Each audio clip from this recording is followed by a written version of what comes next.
Allez, bonsoir à toutes et à tous, donc pour ceux qui sont en live et tous ceux qui verront ça en replay. Ce soir, on parle d'un sujet, comme d'hab, vous avez voté pour ce sujet, donc c'est vous qui êtes aux commandes ce soir, c'est moi qui vais parler, mais c'est vous qui avez choisi.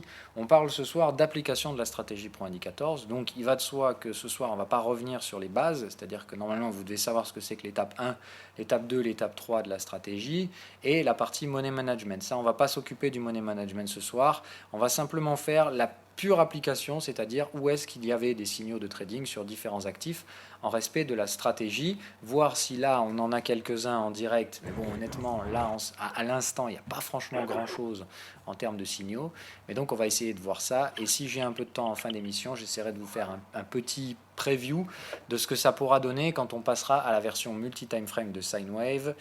J'ai pas mal avancé, hein, je regarde un peu moi tous les jours, mais comme d'habitude, avant de vous balancer quelque chose, je veux le tester et être sûr que ce soit qualitatif. Je pense que c'est assez qualitatif et je m'attends à vous lâcher ça très prochainement, je pense en septembre. À la fin des vacances, je pense vous passer la version multi-time frame et derrière m'attaquer du coup aux mises à jour Trading View, enfin au Trading Station, aux versions Pro Real Time et aux versions Ninja Trader qui devraient normalement avoir tout ça de sortie d'ici la fin de l'année. Donc voilà, allez, on s'attaque à ce truc-là. Donc on va prendre des exemples très concrets. Bon là on est sur Facebook. Donc je vous rappelle, l'objectif de la stratégie, c'est tout simplement de ne surtout pas dire j'arrive sur un actif, je regarde les signaux et je trade immédiatement. En fait, regarder les signaux, c'est la chose que vous faites en dernier. Je vous rappelle que la première des choses, c'est de définir un time frame sur lequel vous voulez intervenir et de commencer par regarder le contexte. Donc ça, c'est le premier des réflexes que beaucoup d'entre vous oublient, c'est-à-dire vous arrivez sur un graphique et vous dites « Oh là, il y a une opportunité, il y a un double signal, pof, je trade ». Non, l'erreur numéro 1 à ne pas faire, on ne saute pas sur un trade, jamais. D'abord, on se dit toujours, avant d'appuyer sur le bouton, est-ce que j'ai respecté les 3 étapes de la stratégie? Et du coup, si ce n'est pas le cas, allez les faire. Voilà, donc il faut commencer par là. Donc là, par exemple, moi, vous savez, je trade toujours en 2 heures, donc mon contexte, c'est daily. Bon, pourquoi j'ai choisi 2 heures? On ne va pas tourner autour du pot, c'est un time frame qui me va très bien parce que ça me laisse largement le temps toute la journée de gérer vos mails, vos questions, les entrées-sorties des utilisateurs et tous ces trucs-là. Donc évidemment, j'ai moins de temps pour trader, donc 2 heures, ça me va très bien par rapport au temps que je peux accorder aux analyses et donc aux prises de décision. Vous choisissez le time frame que vous voulez. Je vous rappelle que la règle de base, c'est que entre entre l'étape 1 et l'étape 2, c'est-à-dire entre votre contexte et là où vous allez chercher le cadre technique, puis le signal de trading, il faut qu'il y ait au minimum un ratio de 6 à 8. Moi, je vous recommande 8. Le minimum, c'est vraiment 6.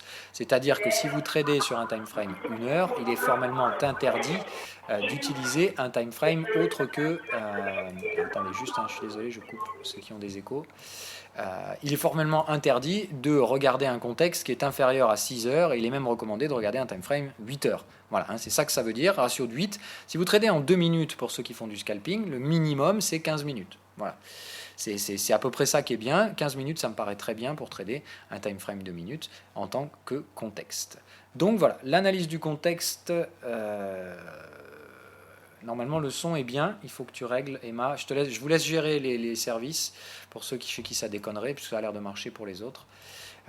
Donc là, si on fait l'exemple sur Facebook, pour des trades 2 heures, alors ça peut très bien fonctionner daily et weekly, c'est-à-dire dans ce cas-là, là ça fait un ratio de 5, mais bon, on ne va pas s'amuser à analyser du 7 ou 8 jours, ça ça ne représente rien. Donc en daily, on va dire que le contexte, ce serait le weekly par exemple, et même chose, en weekly, le contexte serait du au moins mensuel, par exemple. Voilà. Donc en daily, tout simplement, là on va faire notre contexte et on va voir s'il n'y aurait pas, par exemple, un trade 2 heures. Là, il faut bien être conscient qu'il faut aussi faire attention à une chose. Aujourd'hui, Facebook publie ses résultats.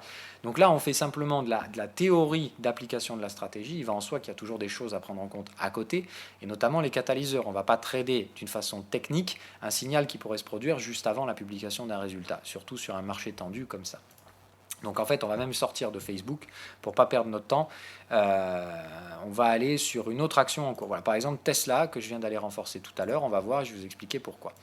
Donc Tesla, tout simplement, là, je vais la prendre en daily. Okay, donc ce que vous allez faire, c'est très rapidement, en fait, en daily, regarder la tronche des indicateurs. Moi, je vous recommande même toujours de faire ça, c'est-à-dire de supprimer toute l'analyse graphique que vous pourriez avoir sur les time frames inférieurs pour vraiment avoir un sentiment pur et propre de ce que vous avez en face des yeux pour ce marché-là. Et vous allez regarder deux choses. l'aspect global de la chose. Donc là, on voit que c'est plutôt du range. Ce n'est pas une tendance, hein, ça oscille. C'est plutôt du range, mais ça se dirige vers le sud. Et quel est le dernier signal? C'est un signal bear. Et au momentum, on est plutôt bearish également. Donc c'est plutôt pas mal. Ça veut dire que là, on recherche uniquement des ventes sur ce truc-là. C'est tout ça que ça veut dire. On est dans un range, donc attention, on place bien des limites. Je vous rappelle que si vous voulez trader ce truc-là, il y a toujours à l'étape contexte 2 choses à faire. Placer un stop maximum, c'est-à-dire l'endroit où votre contexte s'annule, et une limite maximum, c'est-à-dire l'endroit maximum où vous autorisez votre trade pour gérer ce truc-là. Enfin, l'endroit maximum où vous allez récolter vos bénéfices, et si les prêts arrivent là, vous ne cherchez pas à comprendre. C'est vraiment la target maxi, c'est l'objectif max que vous pouvez vous ficher. Et donc il faut donner 2 limites. Donc là on est dans un range. On est dans un range baissier. Moi pour l'instant le maximum du stop se trouve là. C'est-à-dire qu'effectivement le max stop loss il se trouvera là.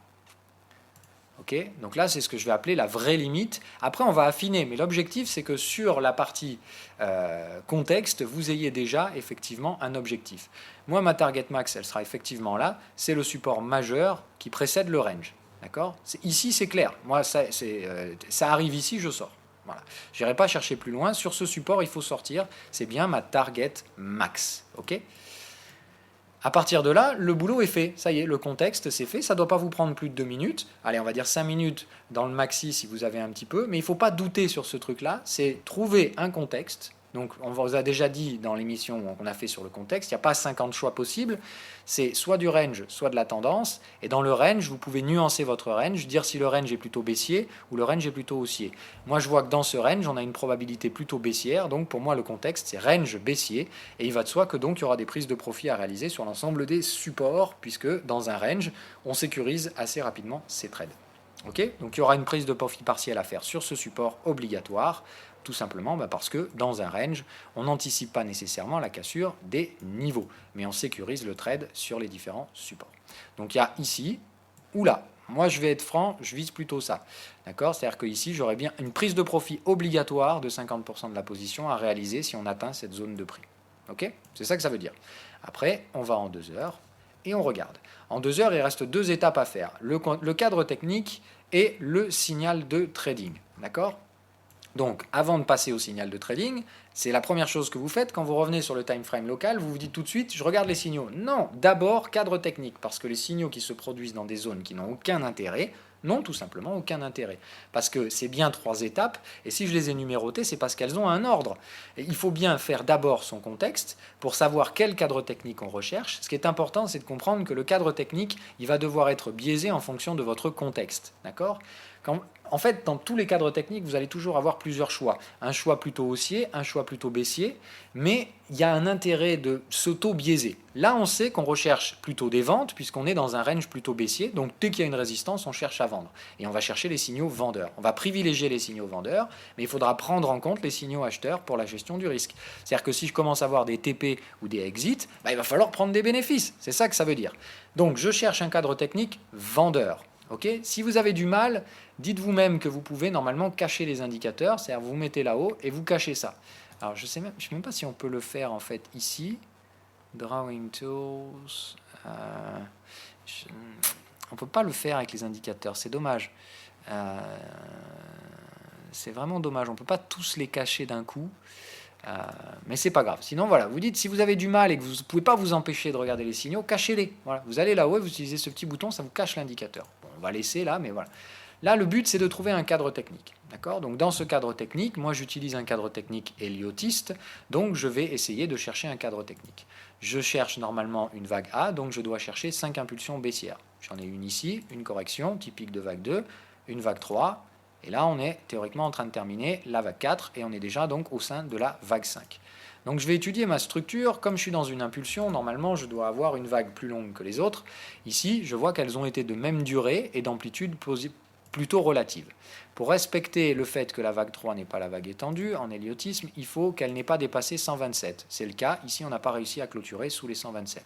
Donc on est dans la possibilité d'une vague 5 étendue, c'est-à-dire une vague 5 qui est plus longue que ses prédécesseurs et qui va pousser plus loin, c'est-à-dire qui va généralement représenter 161% de la vague 2. D'accord ? Au minimum, voire plus. Et vous voyez que ça correspond bien, ça nous amène ici. C'est-à-dire là, ça me donne une target de vague 5 étendue à 161 jusqu'à 200. Et normalement, ça me donne cette zone-là. Donc là, c'est bien, ça me laisse à penser qu'on peut tirer jusque-là sur notre prochaine vague baissière et donc aller même casser ce support-là. On va aller maintenant essayer de voir si cette zone-là technique, elle a une importance sur les prix. On va aller regarder dans l'historique. Ici, on n'a pas grand-chose. Par contre, sur la zone 200, là, on a du monde. Et rappelez-vous, c'est quoi? C'est la maximum target qu'on vient de fixer. C'est-à-dire que si on arrive là, quoi qu'il arrive, il faut prendre ses bénéfices. D'accord? Donc, si pour une raison X ou Y, Tesla arrive jusqu'à 190, il faudra absolument sortir les gains. Maintenant, ça, c'est la target max. C'est le maximum qu'on va viser. Évidemment, en cours de route, on va gérer le risque en fonction des signaux qui arriveront. Mais pour l'instant, ça va être mon cadre technique. Une vague 5 étendue qui fera a priori 200% de la vague précédente et qui pourrait tirer jusqu'à 188. Maintenant, attention, c'est pas gagné, c'est jamais gagné. On ne sait jamais de toute façon. Le cadre technique, le but, c'est pas d'avoir tort ni d'avoir raison, c'est d'avoir des prix à trader. Donc, dans ce cadre technique, dans mon cadre technique Heliotis, je serai donc au sein d'une vague 5 étendue. Je vais donc rechercher des breakouts. Putain, super, j'ai un breakout sine wave. C'est donc mon signal. Le problème, c'est que ce break a été réalisé avec un gap. Donc, ces problèmes, si vous n'étiez pas déjà dedans, vous ne pouvez pas trader le break puisque ça se fait par un gap. Donc, la zone de prix n'est pas proposée. Par contre, ce que je vois, et c'est pour ça que je viens de prendre ce trade sur Tesla, ici précisément, c'est tout simplement parce qu'on vient de retester ce gap avec un momentum neutralisé.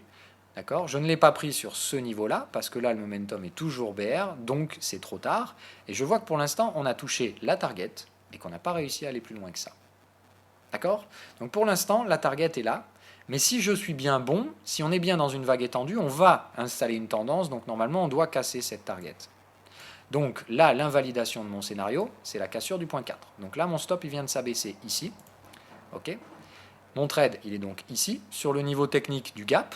Et je veux voir ce gap tenir, voire être refermé, mais s'il est comblé, c'est déjà mauvais signe. Normalement, il doit tenir, et vu que mon momentum est prêt à repartir à la baisse, puisqu'il s'est neutralisé, je m'attends à voir un momentum repartir au sud, et cette fois casser ma target pour installer une tendance baissière.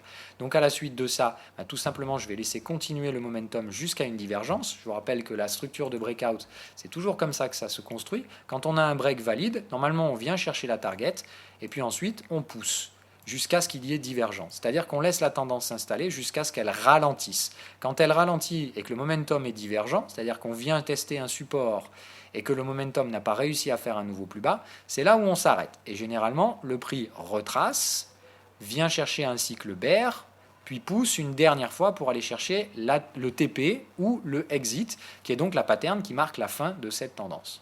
D'accord? Donc voilà le schéma sous lequel je vais trader. Je ne connais pas l'amplitude des vagues. Je sais juste que si on arrive là, je prends le profit quoi qu'il arrive. Si on arrive par là, je vais encaisser effectivement une partie puisqu'on sera sur cette zone de support. Ok? Donc le trade, pour moi, il est viable et il est à tenir jusqu'à ce qu'on ait le cycle bear où il faudra renforcer et jusqu'à ce qu'on ait le cycle TP où il faudra que j'encaisse au moins une partie de mes bénéfices, sinon la totalité. Ok? C'est tout simple. Voilà comment je vais gérer ce trade-là. Si ici c'est un TP, je laisserai éventuellement courir 25% de la position, au cas où. Si ici c'est un exit, je sors l'intégralité de la position. C'est clair, clair et net. Voilà. Mais pour moi, ça reste bear sur Tesla. Je prends ce trade. Comme tous les trades, il y a évidemment un risque associé. Le risque, c'est que le marché remonte et vienne me péter le stop. C'est le seul risque que j'ai. Ce stop est gratos parce que j'ai vendu tout en haut, j'ai renforcé ici, donc j'ai un prix de revient moyen à peu près par là. Avec le renfort que je viens de prendre ici, mon prix moyen unitaire est ici, à 337 $ pour être précis. C'est ici que je viens de placer mon stop. Mon stop est à break-even, c'est-à-dire que la perte, si elle arrive, ne me coûtera rien. Ok.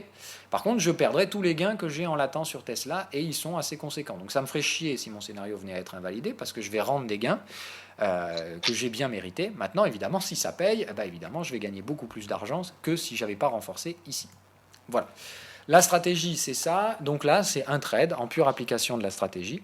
D'accord. Le principe, c'est que là, le signal que j'ai, c'est tout simplement un momentum qui revient à la neutralité dans un breakout. Donc là, je prends un breakout en cours de route. Le vrai beau signal à vendre, il était là quand on passait bear après une pattern de surachat. C'est-à-dire qu'ici, il y avait un beau signal de vente en pure, en bonne et due forme. Moi, je ne l'ai pas vu, donc je vais traiter le breakout. Mais évidemment, le vrai signal de trading agressif, il est là.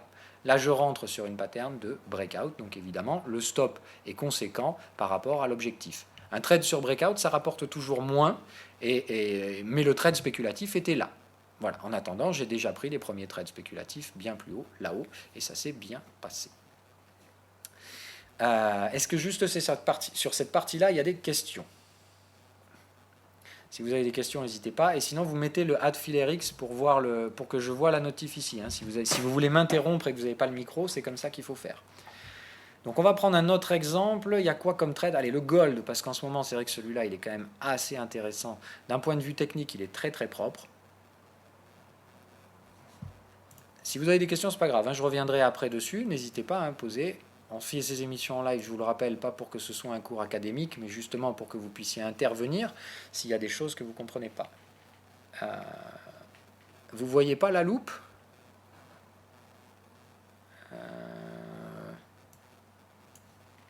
Comment ça, vous ne voyez pas la loupe? Ah, mince!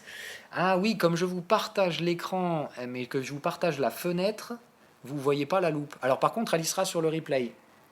Mais je suis navré, c'est vrai que vous ne la voyez pas. Mais je peux pas faire autrement. Je suis désolé. Attendez, je vais essayer un truc. Allez, bon, on n'y arrive pas, c'est pas grave.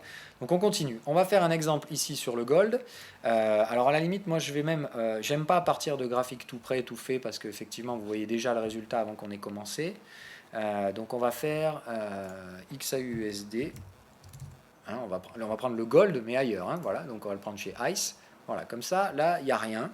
C'est juste tout frais et prêt à commencer. Hop, voilà. Donc on va faire l'analyse. Comme d'hab, un trade en 2 heures. Donc je vais faire, première chose, avant de regarder quoi que ce soit en 2 heures, je vais tout de suite en daily. L'objectif, c'est de regarder ce qu'on a en daily et d'essayer de trader en conséquence. D'accord? Donc là, on a quoi? On regarde très rapidement. On a un marché qui est plutôt en range. D'accord? On le voit assez vite. Hein, la structure, c'est du range. On n'a pas un truc qui est en forte tendance. Ça oscille. Voilà, c'est du range. Ok? Et c'est un range pour moi plutôt range, c'est-à-dire range plat. Là, il n'y a ni haussier ni baissier. Donc le but, c'est d'essayer d'acheter le plus bas possible et de vendre le plus haut possible dans cette stratégie-là. On voit bien qu'on est sur un support, donc c'est quelque chose qui est intéressant. Alors, ok Wallet, c'est intéressant ta question, on y reviendra tout à l'heure, sur l'aspect de neutralité. Alors, on va y revenir tout de suite. Voilà, on va le faire direct. Alors, bon, on reviendra sur l'XAUSD après, c'est pas grave. C'était sur quel chart on a fait ça déjà? J'ai la mémoire un peu courte. C'était sur Tesla, oui. Donc la neutralité du momentum, c'est juste que là le principe de raisonnement de ce trade, c'est que dans un breakout, normalement, le momentum va être très peu en positif, puisque un breakout baissier, normalement, ça fait que tous les cycles sont cassés et que le momentum les prix vont juste au plus bas. Et quand le momentum va retracer à la valeur 0, généralement, ça va être revendu immédiatement. Il n'y a pas de momentum positif dans une tendance baissière, sinon c'est qu'il n'y a pas de tendance baissière. C'est-à-dire que là, en fait, c'est bien un risque que je prends, parce que si le momentum arrive à s'installer en positif, bah, c'est juste que ça, c'est un break de range, et dans ce cas-là, je me serais bien fait baiser la gueule. Mais comme dans mon analyse, ici, je dois avoir la vague de tendance, puisque je ne l'ai pas eu sur mes vagues précédentes, bah, normalement, ce break, pour moi, il doit être validé, il doit être suivi, et du coup, normalement, la neutralité du momentum est un signal de vente. Mais ça, c'est spécifique à la pattern de breakout. Voilà. Okay, c'est-à-dire que là, il n'y a pas de pattern momentum, mais c'est parce que les deux indicateurs ne peuvent pas communiquer. S'ils pouvaient communiquer, je pourrais vous faire une pattern ici, mais lui, il ne peut pas savoir que les prix sont en breakout. Ok? Donc là, le truc, c'est juste que c'est une structure technique que je vends, mais il va de soi qu'ici, le vrai trade spéculatif, il était là-haut et il était parfait. D'accord? Là, il y avait bien un double signal vendeur, momentum sine wave, dans un schéma d'overlap vague 1, vague 4. Ici, on avait tout ce qu'il fallait pour revendre. J'ai juste raté le signal, je ne suis pas parfait, je les rate. Normalement, aïe, d'accord. Bon, alors c'est que ça a l'air de bugger. Effectivement, ils ne sont pas au point. Bon, allez, c'est pas grave. De toute façon, je vais revenir sur l'XAUUSD.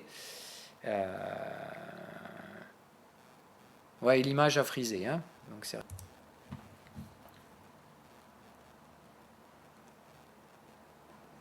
Et je vais aller me chercher de la flotte pendant que vous me répondez.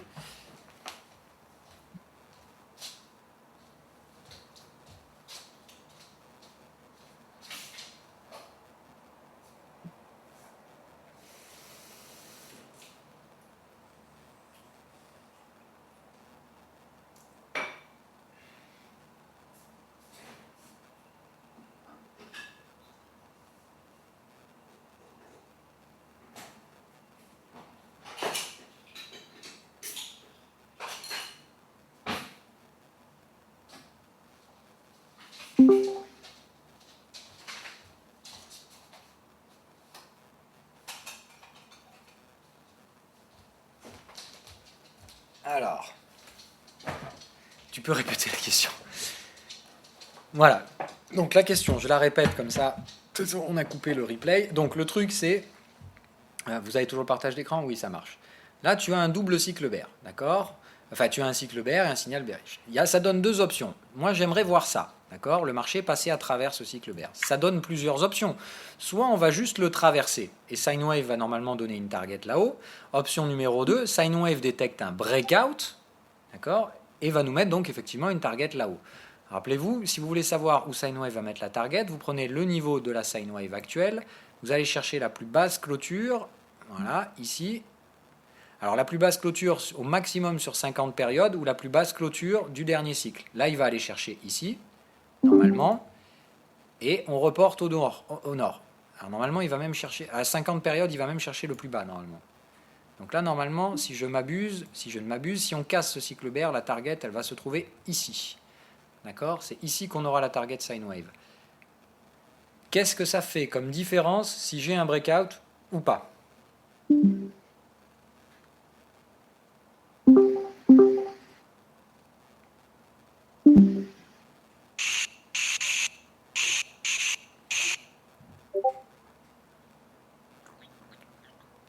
Non, non. Alors, je sais que vous allez probablement pas trouver la bonne réponse, mais j'aimerais qu'il y en ait juste un qui la trouve. C'est très difficile comme question, mais s'il y en a un qui trouve, lui, il sera vraiment, vraiment bon. Alors non, ça a trait en fait à la target. Qu'est-ce qui se passe si j'ai pas le breakout? Là, je Il y vous a ai une donné un continuité. indice. Là, normalement, vous devez trouver. Pardon? Continuité. Continuité. Non, rappelez-vous, dans le cadre actuel, on a mis la target ici.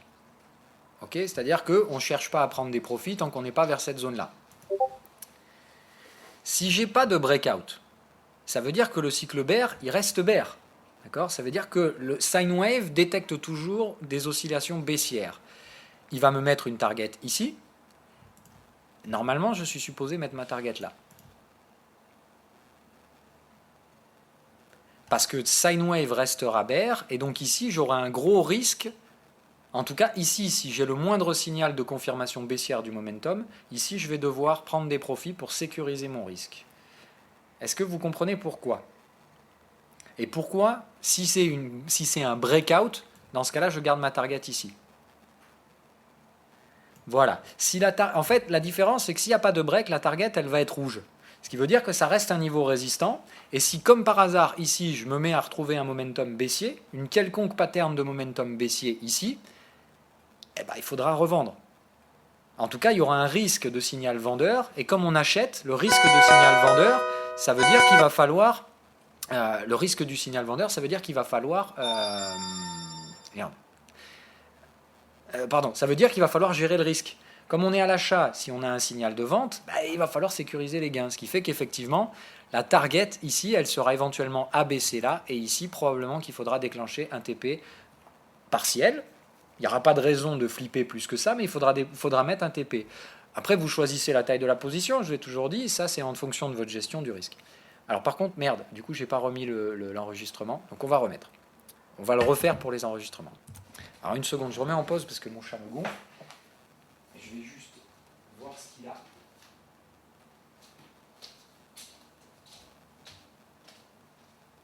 Qu'est-ce que tu me casses les couilles?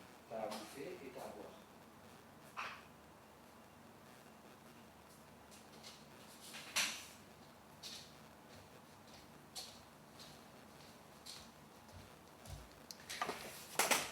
Alors, allez, on reprend. Alors, quelle heure est-il? Je regarde. Putain, il me gave. Mais qu'est-ce qui me gave? Tu vas la fermer, ta gueule, nom de Dieu. T'as tout ce qu'il faut.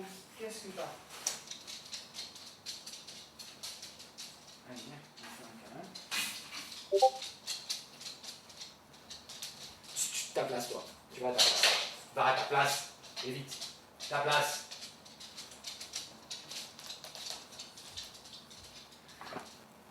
Hop. Allez.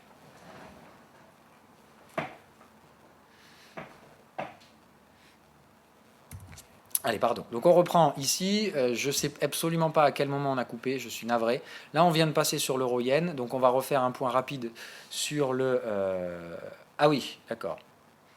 Donc on n'avait pas fait le contexte. Alors on revient. Donc on refait l'analyse euro-yen. On essaie de revenir comment j'ai trouvé ce trade magnifique ici sur l'euro-yen, qui est en pur respect de la stratégie. Donc on fait un bon gros dézoomé, on regarde notre euro-yen, c'est un beau range, ça oscille. Donc immédiatement application de la stratégie de trading neuneu. On prend le bottom, on prend la résistance et on regarde à quel stade on en est de la pattern neuneu. Dans la pattern neuneu, ici on a donc réussi à toucher la zone neuneu et on vient de faire le pullback dans la zone rouge. Donc c'est un trade parfait dont l'objectif est d'aller viser dans un premier temps là le bas de la zone neuneu où normalement on fait un TP1 et un objectif suivant. Pardon, alors attendez, c'est moi qui m'en mêle les pinceaux. Et un objectif suivant en target numéro 2 sur la zone bleue sur laquelle on va chercher à acheter. Donc ici c'est un TP max, target max, et ici on peut même évidemment, si on le souhaite, chercher des achats. Ok ? Donc voilà notre contexte. Le stop maximum, bien évidemment, ça va être ici. On ne peut pas se mettre beaucoup plus loin que ça, sinon on est complètement hors cadre de la stratégie, puisqu'ici on a déjà validé les premières étapes de la structure de range. Normalement, on ne peut pas casser le sommet du range, sinon c'est qu'on s'est bien planté. Ensuite, donc là on sait qu'on cherche des ventes dans la zone rouge. Maintenant on vient en 2 heures. Ok, on va se replacer avant le trade, comme je vous l'ai dit. On va se remettre dans le contexte ici où on va se mettre un petit peu avant ce scénario-là et on va regarder comment ça s'était déroulé à l'époque. Donc ici, on cherche un cadre technique, bête et méchamment, d'accord ? Donc ici, on va faire la méthode que je vous avais appris, la méthode toute simple. Ici, on a support, support, d'accord ? Cycle bullish confirmé, cycle bullish confirmé. Donc on a bien support, support. On cherche la résistance entre les deux. Et on ajuste si nécessaire pour avoir toujours les prix au plus bas, au bord. On est bon. Donc là, on est au sein d'un canal. Première chose, on ne peut pas vendre tant qu'on n'est pas dans la partie supérieure. Hein. Il faut que le signal se fasse en partie supérieure. Ok. Donc là, notre cadre technique, ça va être ça. Dans un point de vue héliotiste, on voit qu'on a une première impulsion ici, une conso, et qu'on est en phase de faire une deuxième impulsion. Donc il faut obligatoirement dépasser ce sommet-là. D'accord ? C'est le minimum. Et de toute façon, on a dit zone rouge. Okay. Dernière information, on voit qu'on a une target sine wave du TP qui se trouve là-haut. Donc je dirais, première des choses, là on attend que les prix se trouvent ici et il faut obligatoirement que ce soit dans la zone haute du canal. Si on y arrive dans la zone basse, on ne peut pas vendre. Hein. Je vous rappelle, si ça arrive ici sur la zone de prix, ce n'est pas possible. Il faut vendre au-dessus. Donc on continue et on attend de voir petit à petit, on met à jour son cadre technique en fonction des signaux qui vont arriver.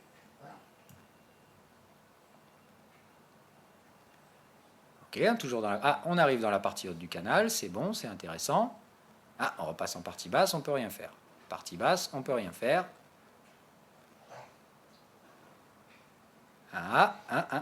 Voilà. Là, on commence à être bon. On arrive sur la target. Tu m'entends ou quoi? Oui. Ouais, il n'y a plus d'image. Ah, ok, on va remettre ça. Désolé. Allez, on poursuit. Donc là, on est bien. On est arrivé dans la zone. Donc, on fait quoi? Là, on vient de checker notre étape 1, contexte, ça on a déjà réglé. On vient de valider l'étape 2, cadre technique. On est bien dans la zone de notre cadre technique. On a détecté cette zone comme étant un intérêt potentiel. Et ici, on atteint bien la target et on est bien dans la zone haute du canal. Ici, théoriquement, il nous manque qu'une chose, une confirmation, momentum. Alors, tu veux une image, Ulrich? Je peux t'envoyer une image. Alors sinon, tu prends ça là. Tu prends le lien qui est en haut, je te le copie-colle. Normalement, si tu prends ça, tu peux arriver sur mon graphique. Donc voilà, on fait comme ça.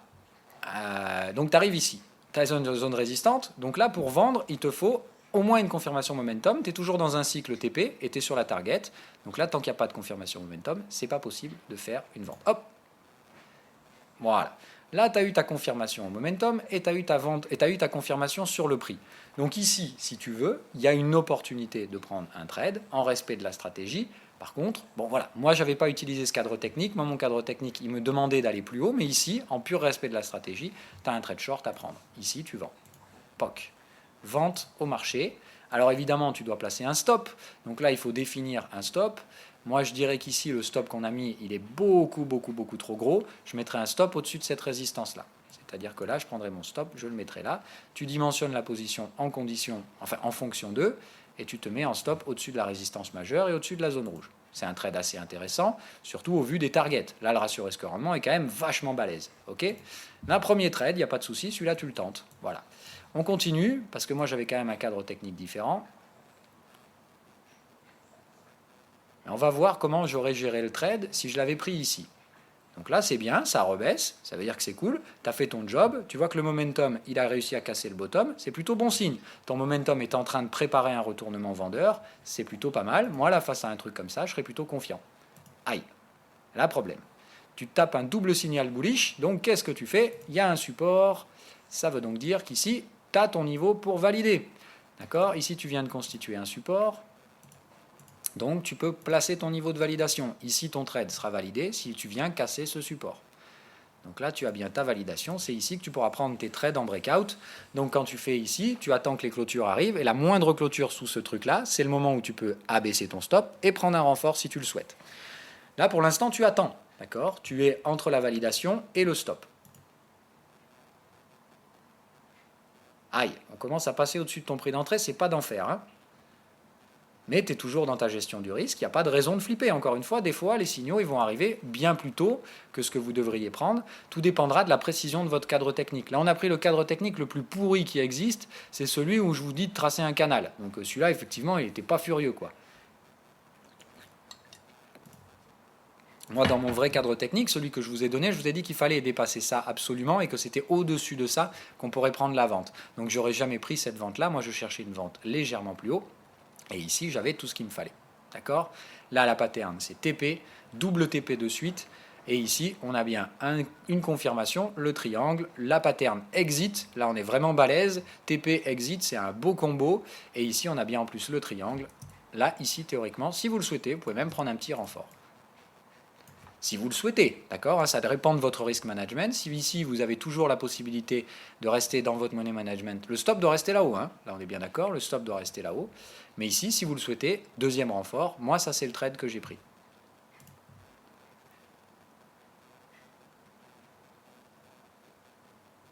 Hop, on revient tester notre support, c'est parfait. On a constitué un nouveau support. Bon, sur la même zone de prix, c'est-à-dire que là, normalement, je suis obligé de reconstituer un nouveau support. Ici, on a bien eu un double signal bullish. Donc ici, je prends la mèche et je constitue un nouveau support. Alors ici, c'est chiant à faire, mais on va y arriver. Voilà. Ici et là. Voilà, nouveau support sur les mèches basses. Donc là, nouvelle validation. On peut remonter un peu le niveau de validation. Dès qu'on installe une clôture sous ce truc-là, c'est validé. Ah, toujours pas. Non, non, toujours pas. Là, c'est validé. Ici, on prend le trade en renfort, pour ceux qui le souhaitent. Trade en renfort baissier et on abaisse le stop. Ici, on réduit son risque. Pas nécessairement au-dessus du sommet, mais ça, moi, je pense que c'est possible. C'est-à-dire que ce qui renforce, il est quand même logique ici d'abaisser le stop. Je laisse toujours une petite marge, moi, pour ma part. Et ici, voilà, on passe en renfort, troisième vente, ou en tout cas deuxième vente dans le cadre de mon scénario à moi. Et on attend tout simplement de voir comment ça se met. Hop, ici, dans le même truc qu'on a vu tout à l'heure, qu'est-ce qu'on a? On n'a pas eu de breakout baissier. On a eu juste la cassure du cycle bullish et on arrive sur la target. Ici, on a le signal de confirmation en triangle de retournement de prix. Mais il n'y a rien au momentum. Donc on attend. Ici, on reste attentiste, on garde son stop ici. Si on veut, on gère son risque en prenant un petit TP partiel. Mais moi, je n'ai pas de risque momentum. J'ai un momentum qui est bien BR. Moi, dans un marché comme ça, je reste en position.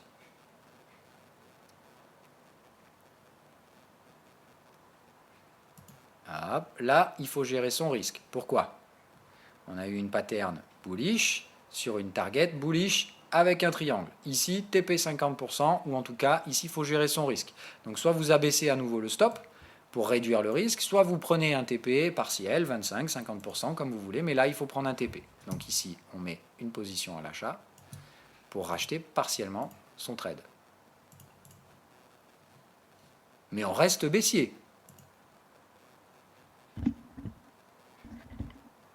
Ok, ça travaille, ça travaille, ça travaille. Ouf, là c'est cool.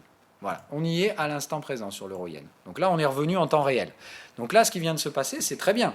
C'est-à-dire que là, normalement, on a réussi à basculer sous la target du cycle bullish. Donc c'est plutôt bien. On est en train d'installer une tendance baissière tout doucement. Donc là, ce que je vais attendre, c'est gentiment effectivement un pullback. Je pense qu'on va revenir tester ce niveau-là. Et normalement, ici, si je ne me plante pas, on devrait trouver un cycle bear. C'est-à-dire qu'ici, je pense qu'on va retrouver un cycle bearish et que derrière, on va se péter la gueule. Voilà ce que j'attends. Et donc, la validation de mon trade, elle est faite, puisqu'on a validé le trade ici. Pour moi, l'euro-yen, c'est déjà un trade valide. C'est pour ça que je suis déjà en levier baissier. OK? Ici, j'ai pas pris de TP partiel, je reste full bear, j'ai simplement abaissé mes stops. Voilà, vous savez comment j'ai géré mon truc. Après, moi, je suis extrêmement agressif. Donc, forcément, j'ai pris la situation la plus bear, c'est-à-dire qu'effectivement, moi, j'ai pris un trade là, j'ai mis mon levier ici. Et maintenant, j'attends, mais j'ai simplement abaissé mon stop. Et mon stop, pour l'instant, il reste au-dessus du sommet, mais c'est tout. Voilà, mon stop, il est par là, effectivement. Moi, j'ai pris la situation la plus agressive, c'est-à-dire que je n'ai pas pris ce trade, j'ai pris ces deux-là, et je n'ai pas géré mon risque ici, j'ai simplement abaissé mon stop. D'accord ? Donc je reste en risque de prendre une perte sur l'euro yen. Si ça vient invalider, je vais m'en manger une. C'est clair, je vais me prendre une perte. Perte sèche. Elle ne sera pas bien grosse, mais ce sera une perte sèche. Par contre, si ici on remet un cycle bear, je ne vais pas hésiter 107 ans, je te remettrai une nouvelle vente. Et je passerai levier 4. Vous le savez, ici je suis levier 2, là je suis passé levier 3, là je passerai levier 4, et évidemment derrière je pourrai en remettre si j'ai envie. Mais ça nécessitera à chaque fois des abaissements de stop. C'est-à-dire qu'à cette position-là, je garde le stop ici. Je ne pourrai passer au-delà d'un levier 4 que si j'abaisse mon stop. C'est-à-dire qu'ici, si je veux, par exemple, je pourrais jouer un trade en breakout, un petit renfort, mais ça m'obligera à abaisser mon stop. Donc à augmenter mon risque, parce que si le marché derrière il revient me chasser, je l'ai dans le cul. Donc ce sera à moi, je vais juger ça. Évidemment, si ici j'ai une pattern de breakout baissier, je vais y aller les yeux fermés, je te foutrai encore un renfort. Hein, voilà. Est-ce que vous avez des questions? Parce que là, il va falloir passer chez les ricains, sinon je vais me foutre à la bourse ce soir. J'aurais aimé faire un peu plus en termes d'analyse, mais là, on est un peu bloqué. Je vois que sur Tesla, je me fais des montes. C'est parce que là, il doit y avoir la publication de General Motors, et ça ne doit pas être trop dégueu. Donc là, vous voyez, par exemple, ça passe pas très bien. Le momentum passe en valeur positive. Il n'est pas encore en train d'installer des clôtures au-dessus du niveau de breakout. C'est-à-dire que pour l'instant, on reste quand même bear. Hein. Le scénario est toujours bon, si tu veux, mais moi, je ne veux pas qu'on installe de clôture au-dessus du niveau de break. Si on installe des clôtures au-dessus de 313, ça veut probablement dire qu'on va installer un range. Et dans ce cas-là, je vais essayer de sortir sur tous les pullbacks qui pourraient m'être proposés. Ok, mais dans tous les cas, mon stop, il reste là pour l'instant. Et avant que le marché arrive à rallier là-haut, il va falloir qu'ils aient lucrant, les boules. Hein. Voilà. Moi, je pense que normalement, c'est un truc qui devrait retomber assez vite, Tesla.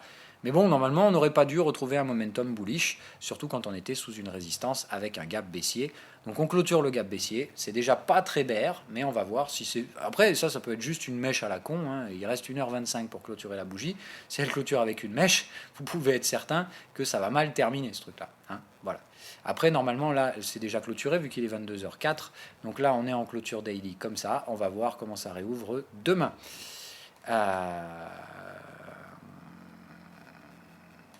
Oui, à la limite, j'analyserai autre chose pour les ricains. On va le faire. Mais le truc, c'est qu'il y a des scénarios tellement pédagogiques sur l'euro yen que c'est des cas d'école, l'euro yen en ce moment. Donc ce serait tellement con de ne pas le faire que je le fais. Voilà. D'ailleurs, je me demande quels sont les résultats Facebook. Là, ça a dû tomber ou ça doit être en train d'eux. Et ça a l'air de payer grave, hein, vu la tronche du Nasdaq. Donc, ils sont boules, ils ont peur de rien, comme d'hab. Hein. À Wall Street, c'est l'euphorie. Fais voir la tronche du Nasdaq. Ouais, bravo. Voilà, donc c'est cool. Le Nasdaq, c'est juste bien bear. On est sur une pattern exit. Ils font les gugus, ils font les malins là, mais attention, hein, je vous dis, si ça passe pas, là, un exit comme ça, c'est vraiment moche. Ça demande juste une confirmation de momentum.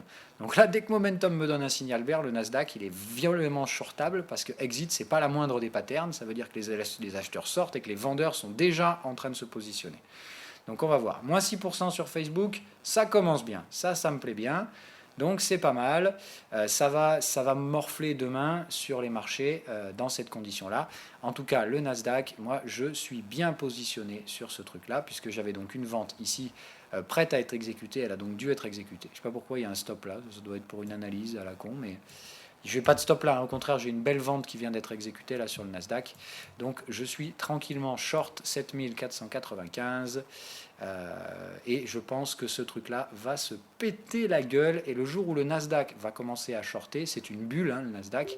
Donc voilà, hein, ça fait déjà 2 qui se ratent des plus gros sur les publications. C'est-à-dire que là, on vient de rater Facebook, on a raté Netflix. Je vous annonce la suite. Pour moi, Apple, ça va rater complet. Tesla, n'en parlons pas. Donc, ça va finir par saigner au bout d'un moment. Hein. Je veux dire, quand on aura raté toutes les fangates, au bout d'un moment, il faudra quand même rendre les gains, hein, tout simplement. Donc, voilà. Patience. Mais c'est normal, hein, les bougies de clôture. Comme il y a Facebook qui publie, il fallait vous attendre à de la volatilité. Ça, on le savait. Allez, de toute façon, on va s'arrêter là. Là, on est hors cadre. Je vous souhaite une agréable soirée. J'espère que vous aurez appris plein de trucs. Est-ce que vous avez une dernière question, mais rapide? Est-ce qu'il y a une chose que vous auriez vraiment mal comprise? Ici, profitez-en, c'est le moment. Sinon, tout est clair et tout va bien.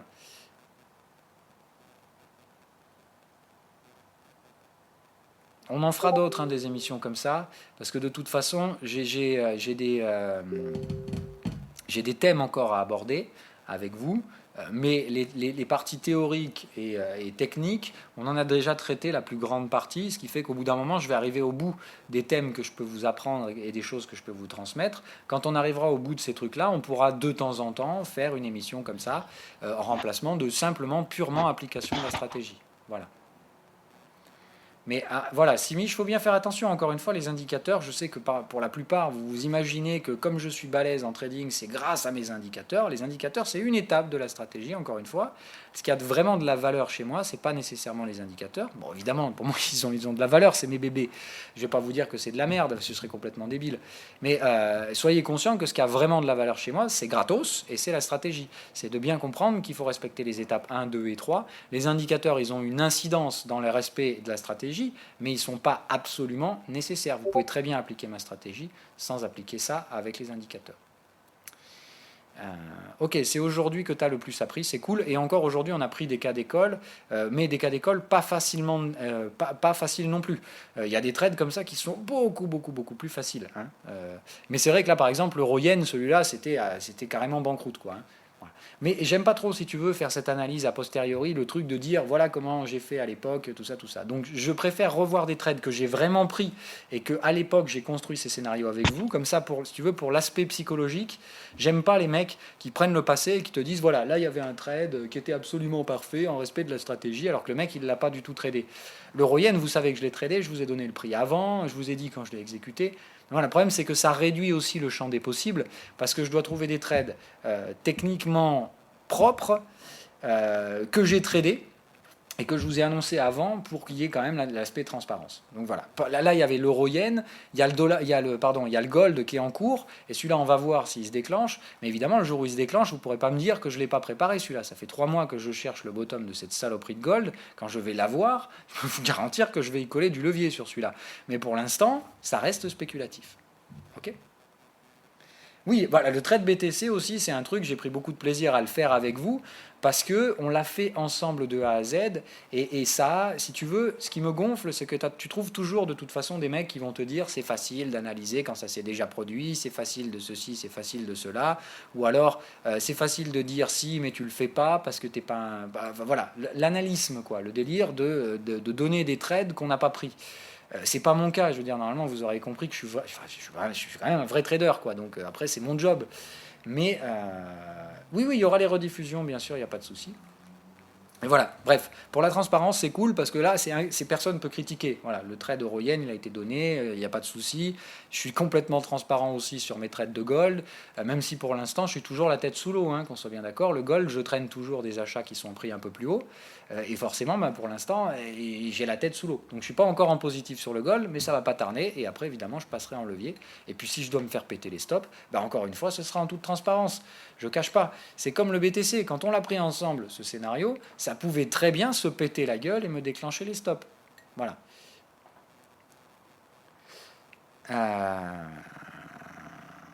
Donc alors, je sais, parce que là vous postez beaucoup.